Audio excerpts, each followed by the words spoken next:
வணக்கம் மாணவர்களே, நாம் சென்ற வகுப்பில் ஆகுபெயர் பகுதியை படித்திருப்பீர்கள் என நினைக்கிறேன். ஆகுபெயர் என்றால் என்ன?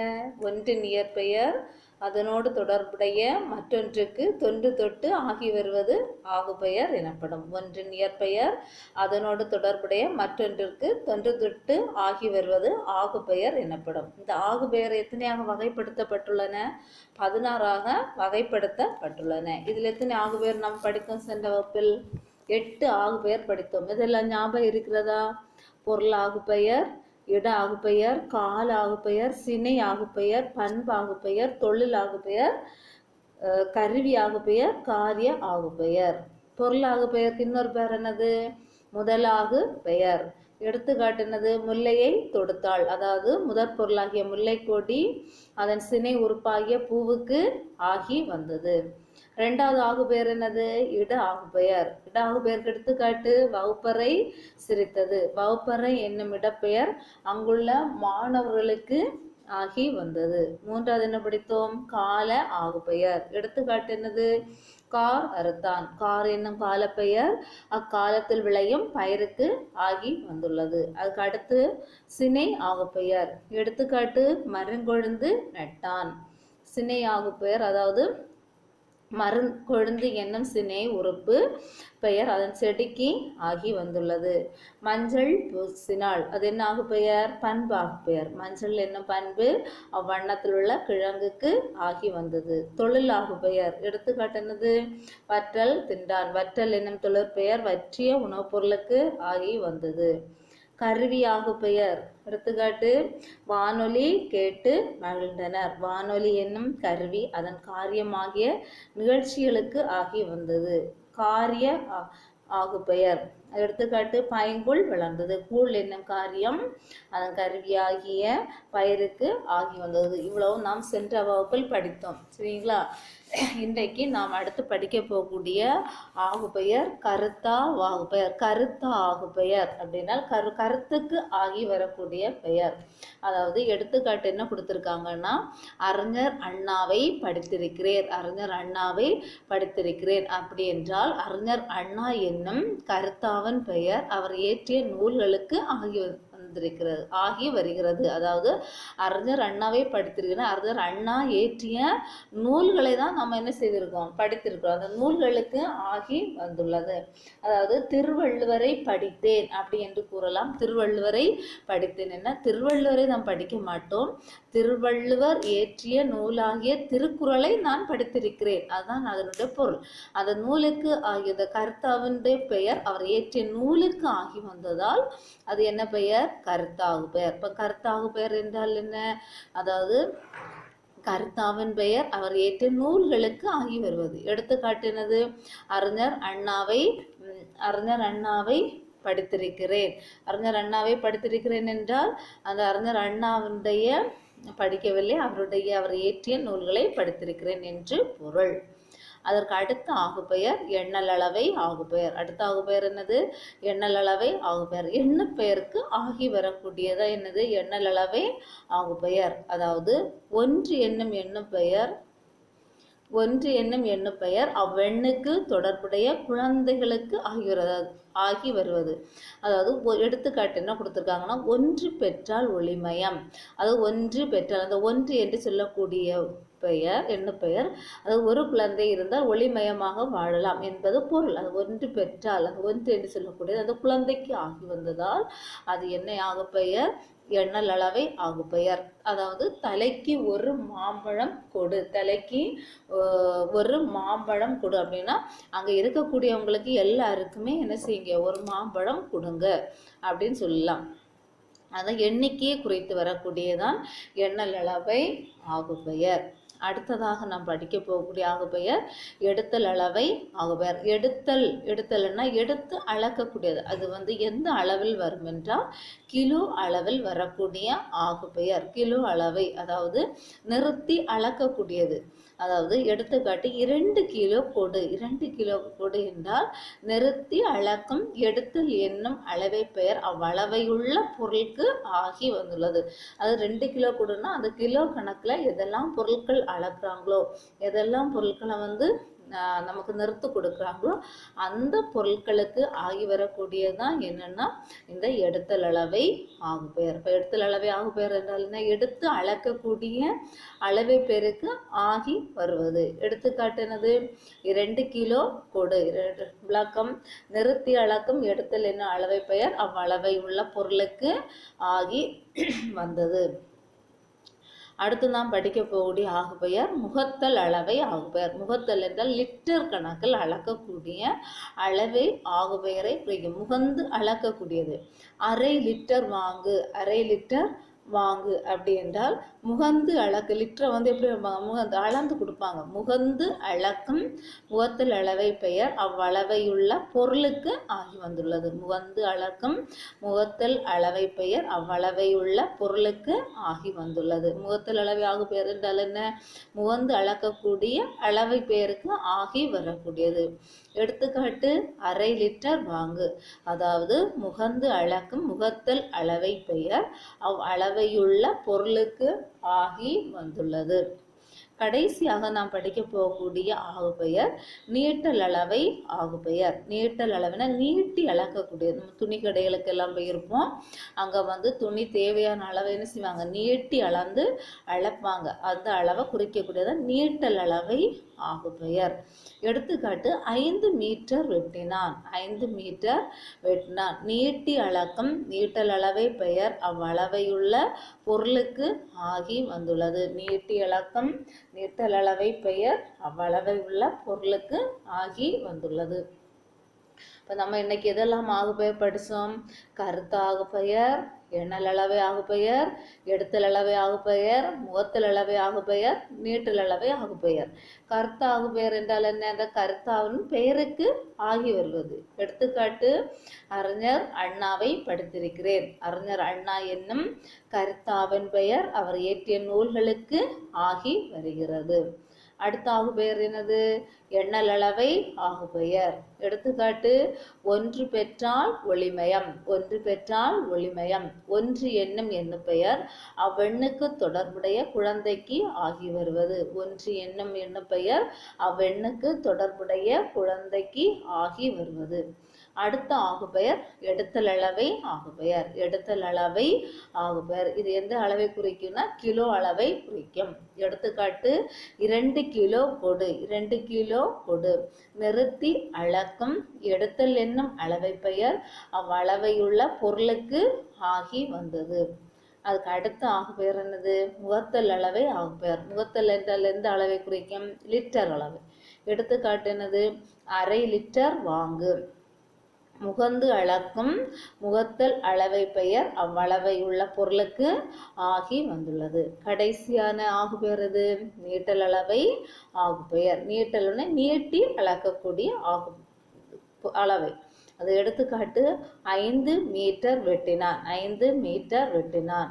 நீட்டி அளக்கும் நீட்டல் அளவை பெயர் அவ்வளவை உள்ள பொருளுக்கு ஆகி வந்துள்ளது. புரிந்ததா? இப்போ ஆகுபெயர் அப்படின்றது தயவு செய்து இந்த பகுதியை முழுவதும் படித்து கொள்ள வேண்டும். சரியா? இனி கற்பவை கற்றபின் பகுதியை பாருங்கள். உங்கள் கையில் பென்சில் எடுத்துட்டீங்களா? பென்சில் எடுத்துக்கோங்க. சொல்லக்கூடிய பகுதியை குறித்து கொள்ளுங்கள். அதாவது கற்பவை கற்றபின் ஆகுபெயரை எடுத்து எழுதுக. அதாவது கொஞ்சம் தொடர்கள் கொடுத்துருக்காங்க. 2 தொடர்களாக கொடுத்துருக்காங்க. இந்த 2 தொடரில் எது ஆகுபெயர் தொடர் என்பதை நம்ம கண்டுபிடித்து எழுத வேண்டும். பாருங்க, ஆகுபெயரை எடுத்து எழுதுக. தமிழரசி வள்ளுவரை ஓவியமாக வரைந்தாள். தமிழரசி வள்ளுவரை படித்தாள். உங்களுக்கு வேறுபாடு தெரிகிறதா? தமிழரசி வள்ளுவரை ஓவியமாக வரைந்தாள். தமிழரசி வள்ளுவரை படித்தாள். இதில் ஆகுபெயர் தொடர் எது? தமிழரசி வள்ளுவரை படித்தாள். தமிழரசி வள்ளுவரை படித்தார். இது என்ன ஆகுபெயர்? கர்த்தா ஆகுபெயர். பக்கத்தில் எழுதிக்கோங்க, வேணா எழுதிக்கோங்க. கர்த்தா ஆகுபெயர். இல்லை என்றால் அது என்ன தொடர்? அது 2 தொடர்களில் எந்த தொடர் ஆகுபெயர் என்று தெரிந்தாலும் போதும். கர்த்தா ஆகுபெயர். அடுத்து மாமாவன் வருகைக்கு வீடே மகிழ்கிறது. நாடும் வீடும் நமது இரு கண்கள். மாமாவின் வருகைக்கு வீடே மகிழ்கிறது. நாடும் வீடும் நமது இரு கண்கள். மாமாவின் வருகைக்கு வீடே மகிழ்கிறதுனா வீட்டில் உள்ள அவங்க எல்லாருமே மகிழ்ச்சி அடைகிறார்கள் என்று பொருள். இது இட ஆகுபெயரை குறிக்கும். இட ஆகுபெயரை குறிக்கும். மார்க் பண்ணினீங்களா? அதுக்கு அடுத்து கலைசெல்வி பச்சை நிற ஆடையை உடுத்தினாள். கலைசெல்வி பச்சை நிற ஆடையை உடுத்தினாள். கலைசெல்வி பச்சை உடுத்தினாள். கலைசெல்வி பச்சை உடுத்தினாள். இதில் ஆகுபெயர் தொடர் எது? கலைசெல்வி பச்சை உடுத்தினாள். கலைசெல்வி பச்சை உடுத்தினாள். என்ன ஆகுபெயர்? பண்பாகுபெயர். என்ன ஆகுபெயர்? பண்பாகுபெயர். அதுக்கு அடுத்து நெடலி. நாலும் இரண்டும் சொல்லுக்கு உறுதி. நாலும் இரண்டும் சொல்லுக்கு உறுதி. 4 அடி 400 2 அடி திருக்குறளும் வாழ்வுக்கு உறுதி தரும். 4 அடி 400 2 அடி திருக்குறளும் வாழ்வுக்கு உறுதி தரும். ஆகுபெயர் தொடர் எது? நாலும் இரண்டும் சொல்லுக்கு உறுதி. நாலும் இரண்டும் சொல்லுக்கு உறுதி. இது என்ன ஆகுபெயர்? எண்ணல் அளவை ஆகுபெயர். எண்ணல் அளவை ஆகுபெயர். அதுக்கு அடுத்து ஞாயிற்றை உலகம் சுற்றி வருகிறது. ஞாயிற்றை உலகம் சுற்றி வருகிறது. நீங்கள் கூறுவதை உலகம் ஏற்குமா? நீங்கள் கூறுவதை உலகம் ஏற்குமா? ஆகுபெயர் தொடர் யாது? நீங்கள் கூறுவதை உலகம் ஏற்குமா? என்ன ஆகுபெயர்? இட ஆகுபெயர். குறித்து கொண்டீர்களா? அடுத்து 2வது பயிற்சி பாருங்க. ஆகுபெயர் அமைமாறு தொடர்களை மாற்றி எழுதுக. ஒரு தொடர் கொடுத்துருக்காங்க. அந்த தொடரை ஆகுபெயருக்கு ஏற்றபடி மாற்றி எழுதணும். மதுரை மக்கள் இரவிலும் வணிகம் செய்கின்றனர். மதுரை மக்கள் இரவிலும் வணிகம் செய்கின்றனர். அதை ஆகுபெயர் தொடரை எப்படி மாற்றுவீங்க? மதுரை இரவிலும் வணிகம் செய்கின்றது. தயவு செய்து பக்கத்தில் எழுதி கொள்ளுங்கள். மதுரை இரவிலும் வணிகம் செய்கின்றது. எழுதுனீங்களா? மதுரை இரவிலும் வணிகம் செய்கின்றது.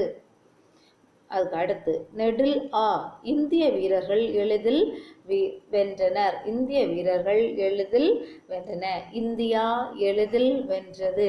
இந்தியா எளிதில் வென்றது. குறித்து கொண்டீர்களா? இந்தியா எளிதில் வென்றது. நகைச்சுவை நிகழ்வை பார்த்து அரங்கத்தில் உள்ளவர்கள் சிரித்தனர். நகைச்சுவை நிகழ்வை பார்த்து அரங்கத்தில் உள்ளவர்கள் சிரித்தனர். நகைச்சுவை நிகழ்வை பார்த்து அரங்கமே சிரித்தது. நகைச்சுவை நிகழ்வை பார்த்து அரங்கமே சிரித்தது. அடுத்து நீரின்றி இவ்வுலக மக்களால் இயங்க முடியாது. நீரின்றி இவ்வுலக மக்களால் இயங்க முடியாது. நீரின்றி அமையாது உலகு. நீரின்றி அமையாது உலகு. மீண்டும் ஒரு முறை கூறுகிறேன். ஆகுபெயர் அமைமாறு தொடர்களை மாற்றி எழுதுக. மதுரை மக்கள் இரவிலும் வணிகம் செய்கின்றனர். விடை மதுரை இரவிலும் வணிகம் செய்கின்றது. மதுரை இரவிலும் வணிகம் செய்கின்றது. இந்திய வீரர்கள் எளிதில் வென்றனர். இந்தியா எளிதில் வென்றது. இந்தியா எளிதில் வென்றது. நகைச்சுவை நிகழ்வை பார்த்து அரங்கத்தில் உள்ளவர்கள் சிரித்தனர். நகைச்சுவை நிகழ்வை பார்த்து அரங்கமே சிரித்தது. நகைச்சுவை நிகழ்வை பார்த்து அரங்கமே சிரித்தது. நீரின்றி இவ்வுலக மக்களால் இயங்க முடியாது. நீரின்றி அமையாது உலகு. நீரின்றி அமையாது உலகு. எழுதினீங்களா? அடுத்த பகுதி சிந்தனை வினா. பாருங்க. தற்கால பேச்சு வழக்கிலும் எழுத்து வழக்கிலும் ஆகுபெயரை எப்படியெல்லாம் பயன்படுத்துகின்றோம் என்பதற்கு எடுத்துக்காட்டு தருக. அதாவது நீங்கள் உங்களோட சொந்த நடையிலேயே எழுதலாம். பேச்சு வழக்கு பார்த்தீங்கன்னா மருத்துவரை வாங்க என அழைப்பது அவர் செய்யும் தொழிலின் பெயர் அவருக்கு ஆகி வந்தது. மருத்துவரே நம்ம டாக்டர் மருத்துவரே வாங்க அப்படின்னு சொல்லுவோம். ஆனால் மருத்துவரே இருந்த அடிப்படையில் கூப்பிடுகிறோம் அவர் செய்யக்கூடிய தொழில் அடிப்படையில். அதுக்கு அடுத்து பாருங்க. கீரை வந்ததா என்று நம்ம கேட்போம். கீரை வந்ததுன்னா கீரை வராது. கீரை விற்பனையை குறிப்பாக கீரை விற்பவருக்கு ஆகி வருகிறது. கீரை வந்ததுன்னா கீரை வராது. கீரை விற்கக்கூடியவங்களுக்கு அந்த விற்பனையாளருக்கு ஆகி வரும். இது பேச்சு வழக்கு. அடுத்து எழுத்து வழக்கு பார்த்தீங்கன்னா பிரதமர் திறந்து வைத்தார் என தினசரி செய்தியில் வந்துள்ளது. பார்த்தீங்களா, பிரதமர் அந்த இடத்தை திறந்து வைத்தார். ஆனால் பிரதமர் என்பது பதவியின் பெயர். குறிப்பிட்ட நபருக்கு அவர் பதவியே பெயராகி வந்ததை நாம் என்ன செய்யலாம், பார்க்க முடியும். அதுக்கு அடுத்து பார்த்தீங்கன்னா, தொடர்வண்டி நிலையத்தின் அறிவிப்பு பலகையில் பல்லவன் 60 நிமிடம் தாமதம், வைகை 40 நிமிடம் தாமதம் என எழுதியிருப்பார்கள். அதாவது ஒவ்வொரு தொடர்வண்டியின் பெயர், இந்த தொடர்வண்டி இவ்வளோ நேரம் கால தாமதமாக வரும் அப்படின்னா, தொடர்வண்டியின் பெயரை கூறும்போது அது வண்டியை குறிப்பதாக உள்ளது. பல்லவன் வந்து 60 நிமிடம் தாமதம் என்றால் பல்லவன் என்று சொல்லக்கூடிய தொடர்வண்டி என்னது 60 நிமிடம் தாமதமாக வரும் என்று குறிக்கப்பட்டிருக்கும். இதுதான் பேச்சு விளக்கம், எழுத்து விளக்கம். அதுக்கு அடுத்து பாருங்க, பட்டப்பெயர்கள் ஆகுபெயர் ஆகுமா, எடுத்துக்காட்டுடன் விளக்குக. பட்டப்பெயர் ஆகுபெயர்கள் ஆகுமா, எடுத்துக்காட்டுகளுடன் விளக்குக. பட்டப்பெயர்கள் ஆகுபெயர் ஆகும். பட்டப்பெயர்கள் எதாகும், ஆகுபெயர் ஆகும். அது எப்படி என்றால், முனைவர் வந்தார், பேராசிரியர் பேசினார், வழக்கறிஞர் பேசினார். நம்ம எப்படி சொல்லும்போது அந்தந்த படித்து பெற்ற பட்டங்களின் வாயிலாக வந்த பெயர்கள் ஆகும். அதாவது மருத்துவர் படித்தார்னா மருத்துவ தொழிலை அவர் செய்து வருகிறார். ஆகவே அந்த தொழிலின் அடிப்படையில் அவருக்கு என்ன வந்திருக்கு, அந்த பெயர், அந்த பதவி வந்துள்ளது. ஆளுநர் வந்தார், ஆளுநர் திறந்து வைத்தார் என்றால் ஆளுநர் என்பது அந்த ஒரு பதவியின் பெயர். பதவியே அதை உரியவருக்கு ஆகி வந்துள்ளது. ஆகவே பட்ட பெயர்கள் எல்லாமே ஆகுபெயர் ஆகும். அதுதான் அதனுடைய விளக்கம். கொடுத்து கொண்டீங்களா? அதுக்கு அடுத்து பக்கம் 203ல் உங்களுக்கு ஒரே ஒரு வினா தான் இருக்கிறது. ஆனால் நீங்கள் அது மட்டும் படித்தால் போவதாது. இந்த ஆகுபெயர் பகுதி முழுவதும் படிக்க வேண்டும் என்றால் ஒரு மதிப்பெண் வினாக்கள் எது வேண்டும் என்றாலும் கேட்கலாம். பாருங்க, பண்பாகு பெயர் தொழிலாகு பெயரை விளக்குக. பண்பாகு பெயர் தொழிலாகு பெயரை விளக்குக. அதாவது பக்கம் 200ல் இருக்கிறது, திருப்பிக் கொள்ளுங்கள். பக்கம் 200ல் இருக்கிறது. அந்த பண்பாகு பெயர் தொழிலாகு பெயர் பார்த்தீங்களா, அந்த 2 கட்டத்துக்குள்ள இருக்கக்கூடிய பகுதியே மார்க் பண்ணுங்க. அதை நீங்க படித்தால் போதும். ஆனால் அது மட்டும் படித்தால் போதாது, மற்ற ஆகு பெயர்களையும் கட்டாயம் என்ன செய்ய வேண்டும், தெரிந்திருக்க வேண்டும். ஏனென்றால் ஒரு ஆகு பெயர் தொடரை கொடுத்து இன்னொரு ஆகு பெயராக மாற்றுக, அது இது எவ்வகை ஆகு பெயர் என்றெல்லாம் வினாக்கள் கேட்கப்படும். ஆகவே அதை தெளிவாக புரிந்து கொண்டு எழுத வேண்டும் என்றால் நாம் எல்லா ஆகு பெயரையும் நாம் தெரிந்து கொள்ள வேண்டியது அவசியம். ஆகவே எல்லா ஆகு பெயரை என்ன செய்துங்கள், தயவு செய்து அதை படித்துக் கொள்ளுங்கள். இந்த வினாவையும் சேர்த்து அதில் என்ன செய்யுங்கள், படித்து கொள்ளுங்கள். சரிங்களா?